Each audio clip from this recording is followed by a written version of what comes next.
अ, इस गहन विश्लेषण में आप सभी का स्वागत है।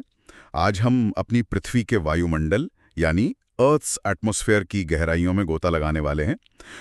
अगर कोई भी प्रतियोगी परीक्षा की तैयारी कर रहा है तो आज की ये चर्चा उनके लिए एक अल्टीमेट चीट शीट साबित होने वाली है। जी, बिल्कुल। और इस चर्चा को हम बिल्कुल एक क्लासरूम टीचिंग की तरह रखेंगे। किसी भी जानकारी को हम छोड़ेंगे नहीं, हर कॉन्सेप्ट को गहराई से लेकिन बहुत ही शांत और सरल तरीके से समझेंगे। एकदम सही। और हमारे पास आज जो स्रोत हैं उनमें कई चित्र, ग्राफ, टेबल और 15 बहुत ही महत्वपूर्ण बहुविकल्पीय प्रश्न यानी एमसीक्यूज शामिल हैं। हम क्रमानुसार इनका विश्लेषण करेंगे। देखिए, स्रोत की पहली स्लाइड ही बहुत दिलचस्प है। इसमें वायुमंडल की पांचों परतें दिखाई गई हैं: क्षोभमंडल, समतापमंडल, मध्यमंडल, ऑयनमंडल और वायुमंडल। लेकिन जो सबसे रोचक तथ्य यहाँ दिया गया है वो ये है कि वायुमंडल का 99% द्रव्यमान यानी मास केवल शुरुआती 32 किलोमीटर के भीतर ही सिमटा हुआ है। यानी ये तो पृथ्वी के आकार के हिसाब से एक बहुत ही पतली सी झिल्ली जैसी हुई। और इसी झिल्ली में मौसम की घटनाएं क्षोभमंडल में हो रही हैं, ओजोन परत समतापमंडल में है और सबसे बाहरी परत वायुमंडल है। साथ ही आयनमंडल रेडियो तरंगों को परावर्तित कर रहा है। हाँ, बिल्कुल। तो चलिए एकदम शुरुआत से शुरू करते हैं। स्लाइड 2 पर जो परिभाषा दी गई है उसके अनुसार वायुमंडल आखिर है क्या? सरल हिंदी में कहें तो किसी भी ग्रह के चारों ओर मौजूद गैसों का जो आवरण होता है उसे वायुमंडल कहते हैं। और यही आवरण पृथ्वी पर जीवन को संभव बनाता है। अब विज्ञान में इसके अध्ययन को लेकर छात्रों में अक्सर बहुत कंफ्यूजन रहता है। सही कहा।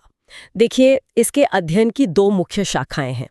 जब हम वायुमंडल की ऊपरी परत का अध्ययन करते हैं तो उसे वायु विज्ञान या एरोलॉजी कहते हैं, और जब निचली परत का अध्ययन होता है तो उसे ऋतु विज्ञान या मीटियोरोलॉजी कहते हैं। मतलब इसे ऐसे याद रखा जा सकता है कि एरोलॉजी में एरो है यानी ऊपरी हवा, और मीटियोरोलॉजी में मौसम से जुड़ी बातें हैं जो नीचे होती हैं। एकदम परफेक्ट तरीका है ये। अब बात करते हैं वायुमंडल के संगठन की, यानी इसके कॉम्पोजिशन की। स्लाइड 3 पर एक पाई चार्ट है जो गैसों की सटीक मात्रा बताता है। प्रतियोगी परीक्षाओं के लिए ये प्रतिशत याद रखना बहुत जरूरी है। तो मैं इस चार्ट को देख पा रहा हूँ, सबसे ज्यादा मात्रा में नाइट्रोजन है जो 78.08% है। जी, और दूसरे नंबर पर ऑक्सीजन है जो लगभग 21% है। लेकिन अगर सटीक आंकड़ा देखें तो ये 20.95% है। और तीसरे स्थान पर ऑर्गन गैस है 0.93% के साथ, और फिर कार्बन डाइऑक्साइड आती है 0.03% पर। बिल्कुल। अब स्लाइड 4 पर इन प्रमुख गैसों की कुछ बहुत ही महत्वपूर्ण विशेषताएं दी गई हैं। सबसे पहले नाइट्रोजन की बात करते हैं। ये रंगहीन, गंधहीन और स्वादहीन गैस है और पेड़ पौधों के लिए प्रोटीन का मुख्य स्रोत है। और एग्जाम के नजरिए से एक बहुत बड़ा फैक्ट यहाँ है कि हाँ, ये आग को तेजी से फैलने से रोकती है। साथ ही ये वायुमंडलीय दाब का प्रमुख घटक भी है। तो अगर नाइट्रोजन ना होती तो आग पर काबू पाना कितना मुश्किल हो जाता। वहीं दूसरी तरफ ऑक्सीजन है जो हमारी जीवनदायिनी गैस है। और ऑक्सीजन का एग्जाम फैक्ट ये है कि ये आग जलाने में सहायता करती है। बिना ऑक्सीजन के कोई ईंधन जल ही नहीं सकता। क्या गजब का संतुलन है। एक आग जला रही है तो दूसरी उसे बेकाबू होने से रोक रही है। चलिए स्लाइड 5 पर चलते हैं जहां अन्य गैसों का जिक्र है। ऑर्गन के बारे में क्या खास है? ऑर्गन तीसरे स्थान पर है और ये एक अक्रिय गैस है। इसका सबसे बड़ा उपयोग हमारे घरों के विद्युत उपकरणों जैसे बल्ब और ट्यूबलाइट्स में होता है। और कार्बन डाइऑक्साइड सबसे भारी गैस है। भारी होने के कारण ये निचली परत में ही सिमटी रहती है। पौधों को तो इसकी जरूरत होती ही है। जी, लेकिन इसका जो सबसे बड़ा एग्जाम फैक्ट है वो ये है कि हरित गृह प्रभाव यानी ग्रीन हाउस इफेक्ट के लिए ये गैस सबसे अधिक जिम्मेदार है। ग्लोबल वार्मिंग वाली बात। और एक गैस और है, हाइड्रोजन। ये सबसे हल्की गैस है। रिकैप कर लेते हैं। नाइट्रोजन आग को कंट्रोल करती है, ऑक्सीजन आग में मदद करती है, बल्ब में ऑर्गन है और कार्बन डाइऑक्साइड सबसे भारी है। अब मान लीजिए अगर हवा में नाइट्रोजन न हो तो क्या कोई माचिस जलाना भी सुरक्षित होगा? बिल्कुल नहीं। एक छोटी सी चिंगारी भी भयंकर रूप ले लेगी। चलिए अब गैसों से आगे बढ़कर वायुमंडल की संरचना यानी लेयर्स को समझते हैं। स्लाइड 6 पर 0 से लेकर 400 किलोमीटर से भी ऊपर तक का एक स्केल दिया गया है। हाँ, इसमें कुल 5 परतें क्रम से दिखाई गई हैं। शुरुआत होती है स्लाइड 7 से, जहां पहली परत है क्षोभ मंडल। क्षोभ मंडल वायुमंडल की सबसे निचली परत है। इसकी ऊंचाई 0 से 18 किलोमीटर तक है, लेकिन ध्यान देने वाली बात यह है कि ध्रुवों पर इसकी ऊंचाई केवल 8 किलोमीटर होती है, जबकि विषुवत रेखा पर यह 18 किलोमीटर तक पहुंच जाती है। और हमारी सारी मौसमी गतिविधियां जैसे आंधी, वर्षा, बिजली कड़कना, इंद्रधनुष सब इसी परत में होता है। जी, एग्जाम के लिए इसे सम्मोहन मंडल भी कहते हैं। और एक बहुत ही महत्वपूर्ण फॉर्मूला यहाँ दिया है। क्षोभ मंडल में प्रति 165 मीटर की ऊंचाई पर जाने से तापमान में 1 डिग्री सेल्सियस की गिरावट आती है। मतलब जैसे जैसे हम पहाड़ों पर ऊपर जाते हैं ठंड बढ़ती है, इसी नियम के कारण। अब अगर हम 18 किलोमीटर से ऊपर जाएं तो स्लाइड 8 के अनुसार हम समताप मंडल में पहुंच जाते हैं। सही कहा। समताप मंडल 18 से 50 किलोमीटर तक फैला है। इसके नाम से पता चलता है कि यहाँ तापमान लगभग समान रहता है, कोई मौसमी घटनाएं नहीं होती। इसीलिए तो कमर्शियल हवाई जहाज उड़ाने के लिए ये परत एकदम आदर्श मानी जाती है।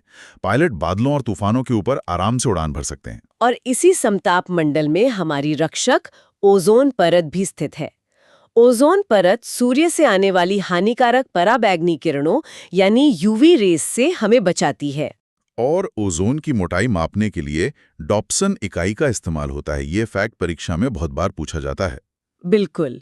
अब स्लाइड 9 पर तीसरी परत है मध्यमंडल। यह 50 से 80 किलोमीटर तक है। ये तो वायुमंडल के बिल्कुल बीचों बीच स्थित है। हाँ, और यह हमारी रक्षा भी करती है। अंतरिक्ष से जो उल्कापिंड हमारी पृथ्वी की तरफ आते हैं, वे इसी मध्यमंडल में आकर हवा के घर्षण के कारण जलकर समाप्त हो जाते हैं।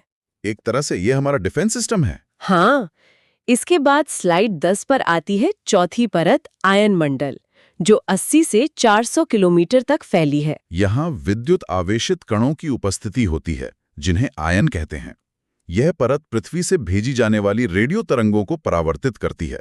तो अगर आयन मंडल न हो तो पृथ्वी पर संचार ही संभव नहीं होगा। हमारे जितने भी संचार उपग्रह हैं, वे इसी मंडल में स्थापित किए जाते हैं। एकदम सही। और अंत में स्लाइड 11 पर है हमारी 5वीं परत बाह्य मंडल। यह 400 किलोमीटर से शुरू होकर आगे तक जाती है। इसकी कोई ऊपरी सीमा निर्धारित नहीं है। यह सबसे बाहरी परत है और यहाँ वायु अत्यंत विरल होती है।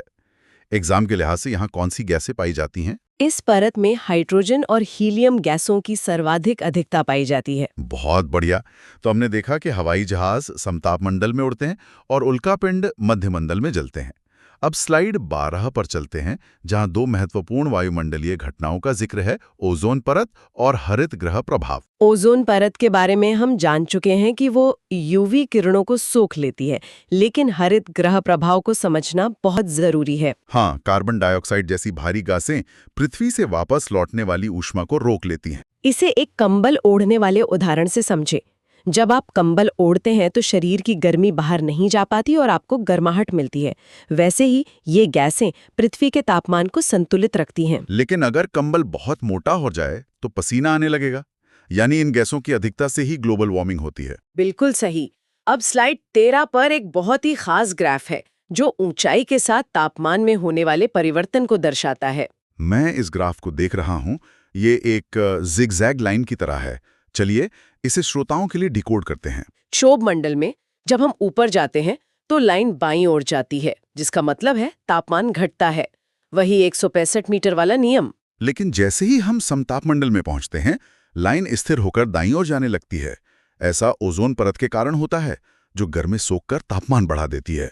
फिर मध्यमंडल में लाइन अचानक से बहुत पीछे बाईं ओर चली जाती है। ये परत सबसे ठंडी होती है। और अंत में आयन मंडल और बाह्य मंडल में तापमान फिर से तेजी से बढ़ने लगता है। लेफ्ट राइट, ये जिगजैग पैटर्न याद रखना बहुत आसान है। अब स्लाइड 14 पर एक त्वरित संशोधन यानी क्विक रिवीजन टेबल है। चलिए इसे पंक्ति दर पंक्ति पढ़ते हैं। क्षोभ मंडल जो 0 से 18 किलोमीटर है, यहाँ मौसमी घटनाएं होती हैं। इसे संवहन मंडल कहते हैं और तापमान में गिरावट आती है। समताप मंडल 18 से 50 किलोमीटर, तापमान समान रहता है, वायुयान के लिए आदर्श है और यहाँ ओजोन परत है।